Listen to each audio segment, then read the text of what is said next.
उम्मीद करती हूँ कि आप सब लोग खैरियत से होंगे। तो आज का हमारा बायो का नेक्स्ट फाइलम है इकोनोडेर्मेटा। तो अब सबसे पहले इनके हैबिटेट की बात करें तो यहाँ पर जो एक्सक्लूसिवली होते हैं ना एनिमल्स, वो मेराइन होते हैं, मतलब कि पानी में रहने वाले सामान। इनके अब हम बॉडी स्ट्रक्चर की बात करें तो फ्लैटन लाइक बिस्किट होते हैं, यानी कि बिल्कुल चपटे बिस्किट की तरह। एग्जाम्पल आप देख सकते हैं, केक यूरकिन, some are star shape with short arms. कुछ आपने जेलीफिश देखी होगी या स्टार फिश आप लोगों ने देखी होगी। तो जो कुछ होती है जेलीफिश जिनके छोटे हाथ होते हैं, उनको एग्जाम्पल हम ले सकते हैं सी स्टार या star fish.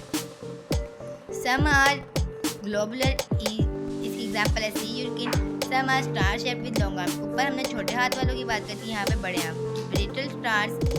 And some are elongated e g sea cucumber. यहाँ पर आपको थोड़ी सी एग्जाम्पल दे रखी है, वो दिखाते हैं। ये ही डायग्राम, ये जो केक यूरकिन है ये बिस्किट लाइक फ्लैटेंट है, जबकि जो सी स्टार है ये स्टार शेप्ड और इसके शॉर्ट आर्म्स है। और ये जो ब्रिटल स्टार्स हैं इनके लॉन्ग आर्म्स है, ये भी स्टार शेप्ड है।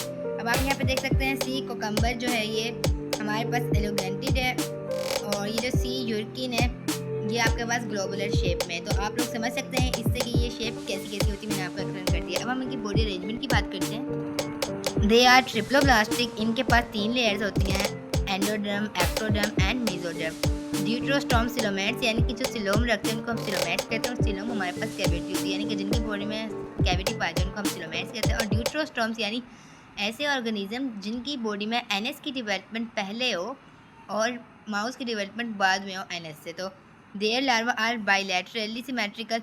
जब ये छोटे होते हैं तो सिर्फ ये बाइलैटरल, इनके एक पैर में डिवाइड हो सकते हैं, लेकिन जब ये बड़े हो जाते हैं तो ये रेडियल सिमेट्री हमारे पास शो करते हैं, यानी कि 2 ग्रुप में डिवाइड हो जाता है। In their radial symmetry the body parts are arrange in 5 or multiple of 5 around an oral aboral axis. अब आप इस स्टार को देखें, 1 2 3 4 5, क्या है ये 5 है।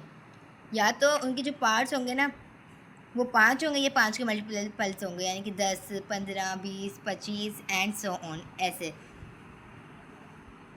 अच्छा जी, आगे वो हमारे पास कहता है they possess a calcareous endoskeleton in the form of plates called ओसिसेल्स।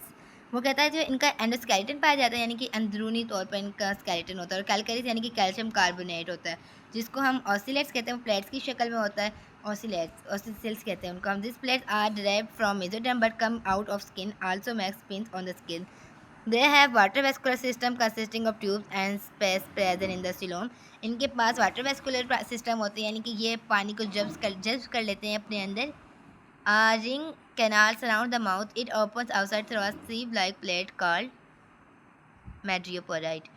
इनके मुंह के करीब एक कैनाल पाई जाती है जो पानी को बाहर निकालती है। 5 और मल्टीपल ऑफ 5, मतलब बात वही है 5 या 5 की। Multiples radial canals branch from the ring canal. Many lateral canals emerge from each radial canal and each lateral canals end at a tube foot. वो हमें यहाँ पर ये बता रहा है, आप इसकी एग्जांपल देखिए, ये रिंग कैनाल है हमारे पास, रिंग या आप समझ लें ये एक रिंग है, उसके गिर्द 5 के मल्टीप्लाइज उसके आर्म्स यानी कि हाथ लगे हुए हैं। अब इनके अंदर ना एक कैनाल पाई जाती है, लेटरल कैनाल, जो इसके साइडों पे यूं करके गुजरती है, और इन कैनाल को जो आपस में जोड़ता है उसको हम रेडियल कैनाल कहते हैं। अब इसके बाद वो हमें कहता है कि जो इकाइनोडर्मिस होते हैं ना उनके पास ट्यूब लाइक डाइजेस्टिव सिस्टम होते हैं, यानी कि एनएस एंड माउथ दोनों ओपनिंग होती है इनके पास। The mouth leads to oesophagus, stomach, intestine and rectum. ये चीज़ें रखता है उसका mouth. The rectum opens out through anus. Rectum में सारा कल्चर जमा होता है और वो बॉडी से बाहर निकल देता है एनएस की मदद से। There are no specialised organ for respiration and excretion. इनके पास कोई ऑर्गन नहीं होता है रेस्पिरेशन या एक्सक्रीशन करने के लिए।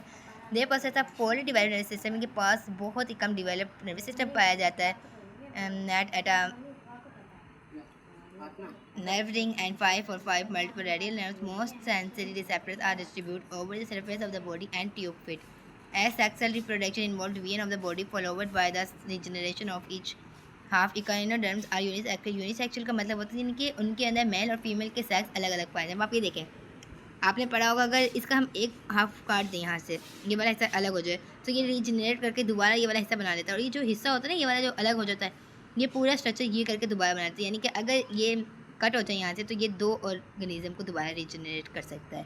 तो उम्मीद करती हूँ कि आप लोगों को आज का टॉपिक समझ में आ गया होगा। अगर आप लोगों ने कुछ पूछना हो तो आप लोग मुझसे कमेंट्स में जवाब दे सकते हैं। ओके, इंशाल्लाह मिलेंगे नेक्स्ट टॉपिक के साथ। ओके, अल्लाह हाफिज़।